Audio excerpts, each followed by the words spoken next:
to introduce our next speaker, Jaime Casap. And Jaime has a very interesting background. He served as the Chief Education Evangelist at Google for more than 14 years and was the second member of the Google for Education team. Today, Jaime is partnering and collaborating with higher education institutions, school systems, and businesses around the world. He helps them build transformation policies and practices to elevate education and promote equity, diversity, and inclusion. So relevant to the number of times and the theme of diversity, equity, and inclusion that has really threaded through so many of our sessions today.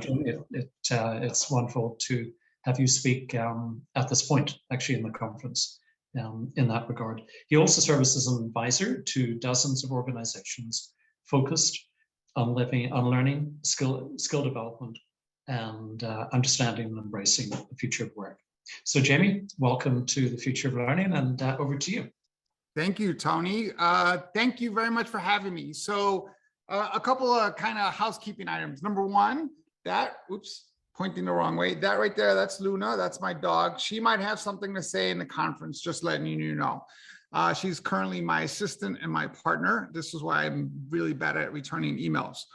And also, we're not doing Q&A. There's no questions, but I would encourage everyone to follow me on social media. So hit me up on LinkedIn. Make sure you're connected with me on LinkedIn. Subscribe to my YouTube channel. Follow me on Twitter and hit me up on Instagram. Those are different ways that you can get questions answered. So if you have questions, write them down. Send them to me on direct message on Instagram or Twitter, or LinkedIn. Happy to answer those questions for you as well, because I want to make sure that there's a reaction to what I'm going to talk about, because there usually is. So as Tony mentioned, I was the Chief Education Evangelist at Google for almost 15 years. I launched Google Apps for Education into the university space back in 2006.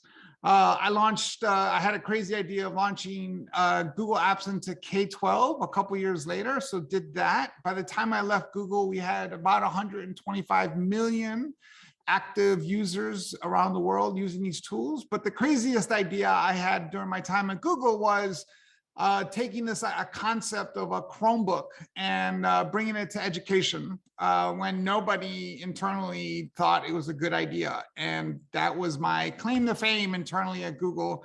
Launched Chromebooks into education. And I think by the time I left last June, there were about 50 million Chromebooks in the education space. And that was before the pandemic really started. So I don't even know how many there are now, because they don't share those numbers.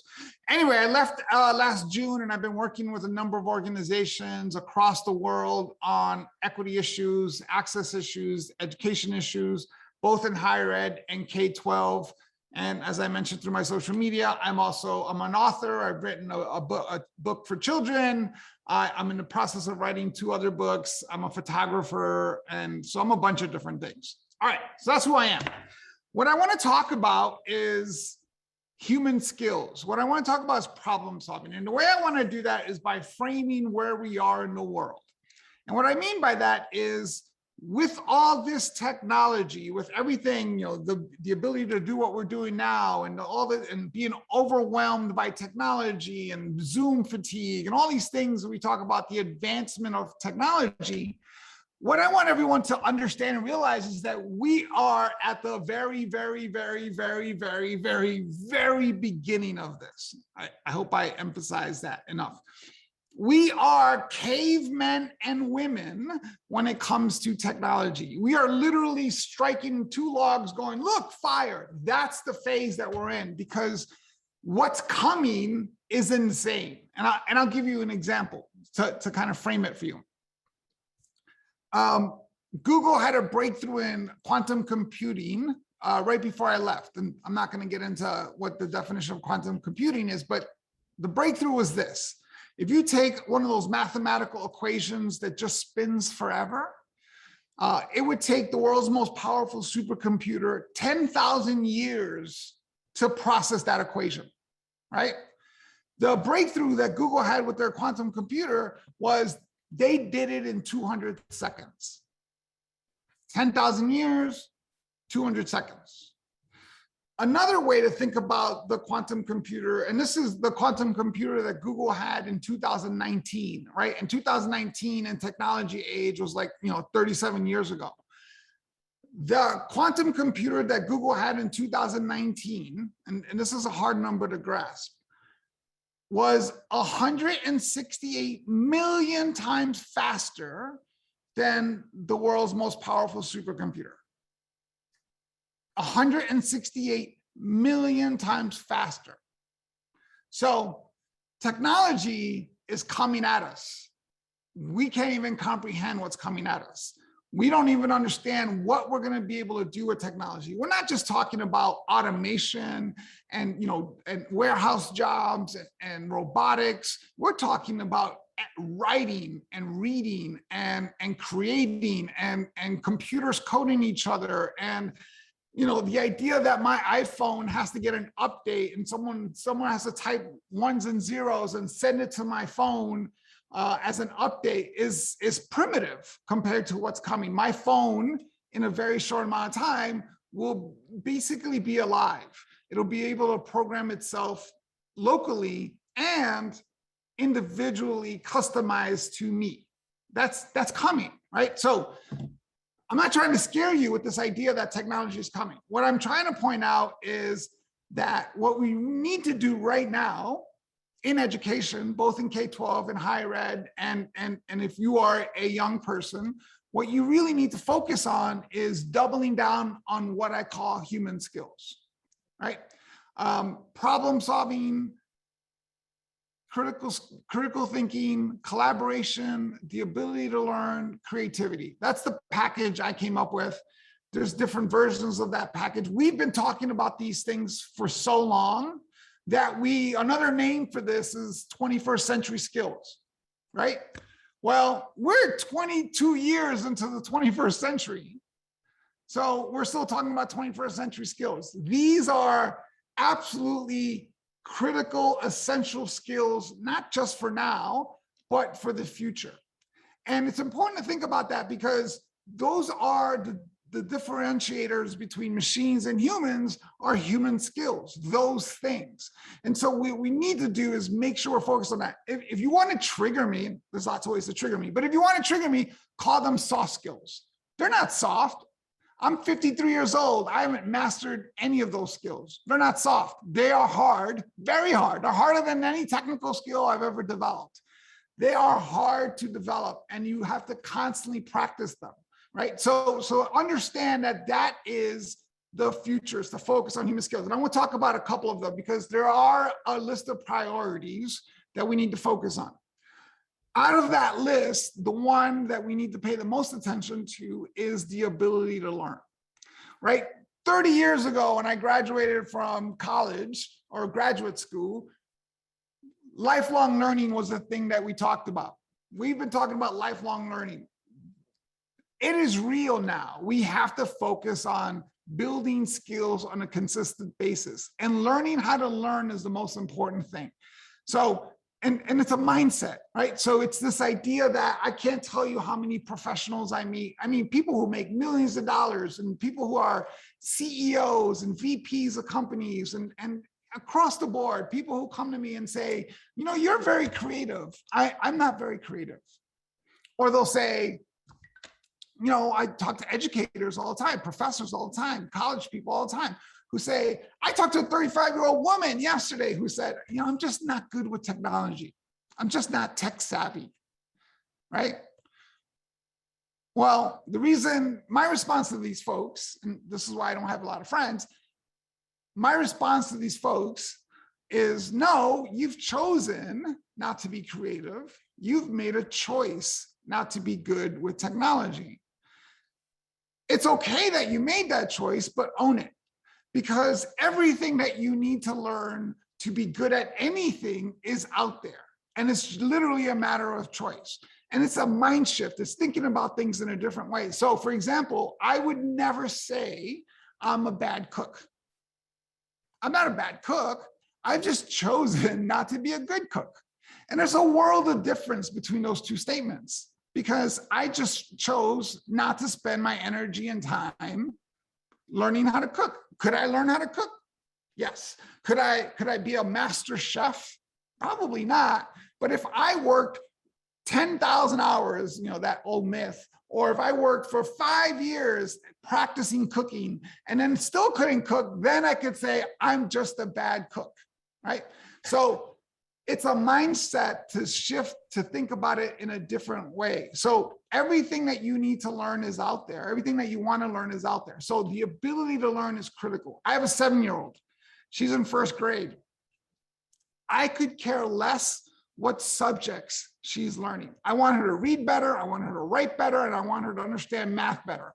And I actually don't want school to screw up what I've done with her with math, because she actually believes that there are no subjects. Math isn't a subject, math is life. Math is in everything that we do. It's in the world, it's in the natural world, it's in a man-made world. Math is just how we define everything that takes place. So she understands it that way. So I want her to get better at that.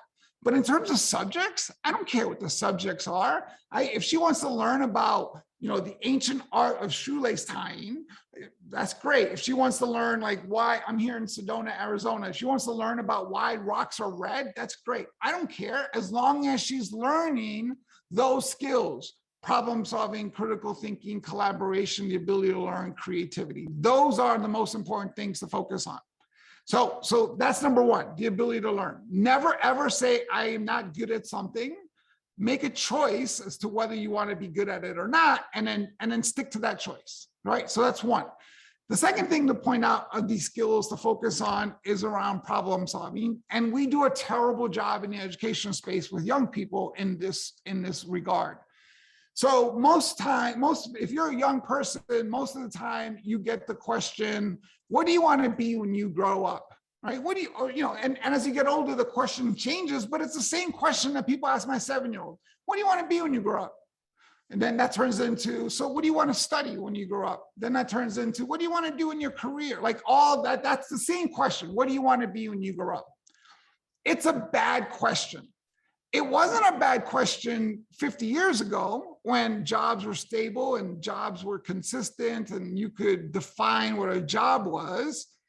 Today, you can't do that. I'm working full time. What's my job? Nobody has any idea. The idea that you can define a job is insanity. And so we need to stop asking and answering that question. What do you want to be when you grow up? There is no more such thing as career. A career is defined as something that you do for a long time. Now, you have lawyers, you have doctors, you have professionals in that space, but most of us are in the space where we're going to do 10 or 12 different things in our lifetime in completely different industries, in completely different roles, based on what you can learn how to do. So the better question to ask yourself or to ask students is this: what problem do you want to solve? What problem are you passionate about? And if you don't know, that's where you start. You start by identifying what's that problem that you want to solve. Now, the second question is just as important as the first question, which is, how do you want to solve that problem? How do you want to take your gifts, your talents, your experiences, and solve that problem? Because there are millions of ways to solve a problem, and that's the opportunity. That's what's exciting, right? So if you said, I want to solve climate change, let's say that's the problem that you want to come up with. People might say to you, climate change, oh, so you need to be a scientist, you need to be a researcher, you need to get a degree in global sustainable development, or you need to get a degree in environmental science. Sure, lots of ways to solve climate change that way. But what if you're a gifted photographer, like I want to be? What if you're a gifted storyteller? What if you're a gifted educator? How do you solve climate change? Do you go get a degree in science and become a scientist? No, you can be a photographer. You can document climate change and show the world what's happening with climate change. I can tell you this, a picture changes the world. A research paper, not so much. If you're a gifted educator, the way you can solve climate change is by creating educational programs around climate change or experiential programs around climate change. There are millions of ways to solve that problem. How do you take your gifts, your talents, your experiences, what you're passionate about to solve that problem? And then the last question, and this ties back into the ability to learn, is what do you need to learn to solve that problem? What do you need to build? What are the knowledge, the skills, and the abilities that you need to have to solve that problem? And if you pick climate change and photography, for example, what are the knowledge, skills, and abilities in those subjects that you need to master? Now, it might end up that you want to get a degree in environmental science, or you might want to study so you can understand the technical aspects of environmental studies, but you also would need to work on photography. So what do you need to learn to solve that problem? And stop, for young people, stop making education come up with the solutions for you. In other words, you can figure out what you need to know. You can ask, what do you need to know? What do you need to study? How do you start defining it? And again, all the world's information is at your fingertips. Everything that you need to learn is out there. And it's just a matter of choice, right? So I started a YouTube channel 2 years ago. And by the way, you should definitely subscribe. I'm in the middle of filming. I put it down when I left Google. I'm starting it back up, and it's a lot of career advice. I'm actually doing a couple of videos right now on interviewing skills and resume skills for my 15 years at Google and, going through 1,000 interviews. So you should subscribe. But when I started my YouTube channel, I knew zero about videography, nothing, right? And I went to my daughter, my 29-year-old, who is actually a film master. She's an editor. She works for CNN. She makes fake news, and it's unbelievable. I asked her, where do I start? You're a film person. She has a degree in film production. Where do I start? How do I start my YouTube channel? How do I start filming? And she said, okay, listen, shoot at 24 frames per second, double your shutter speed to 50, even though that's not double. Keep your ISO at 100. And if you go outside the film, that's going to blow out your exposure. So you need a variable ND filter to manage light that hits the lens. And I said, cool, thank you. That's so, and get a good microphone. And I said, cool, thank you. That is so helpful. Here's my next question. What the hell do any of those words mean? And then I went and learned. And I learned how to make videos, and I practiced, and I failed, and I did it again, and I did it again. And if you go to my YouTube channel and start at the beginning, some of those early videos are like hostage videos. And then the last couple of videos are better. And now these next ones will be better. And, look at the consequence of my film skills. You can see what my video looks like. So the ability to learn is absolutely the most essential thing to focus on. Now, I want to leave you kind of with this thought and to think about, where we are in the education space, because I see nothing but opportunity. Automation is here, robotics is here, technology is here. All these things are here, but they're not here to battle you. It's not machine versus humans. This isn't the Terminator. This isn't the Matrix. This is, how do we use those tools? How do we take advantage of automation, robotics, and technology to solve the problems that you're passionate about? That's the focus area. So you do need to understand technology. You do need to understand digital skills. You do need to understand where we are with technology, but not because you're battling it, but because you want to partner and collaborate with that technology, because that's what's going to help you solve the problems that you're passionate about. And with that, I will conclude. Thank you so much for having me. Again, if you have questions, your comments, one of the bad things about doing videos like this is I have no idea how you're reacting to this. Hit me up on Instagram, hit me up on Twitter, hit me up on LinkedIn, subscribe to my YouTube channel, engage, and let's have a conversation. Jaime, thank you so much. I'm sure you will be flooded with input and feedback. And it was crossing my mind actually that you must get millions of requests from parents to talk to their children, but your message is so equally relevant to adults who are on a path of continuous learning. And thank you for calling out the importance of continuous learning for everyone. And I love the way you phrased it, that it's whether you're good or not at something is actually a choice and a mindset. So you should own it in terms of wherever you are. So thank you for that.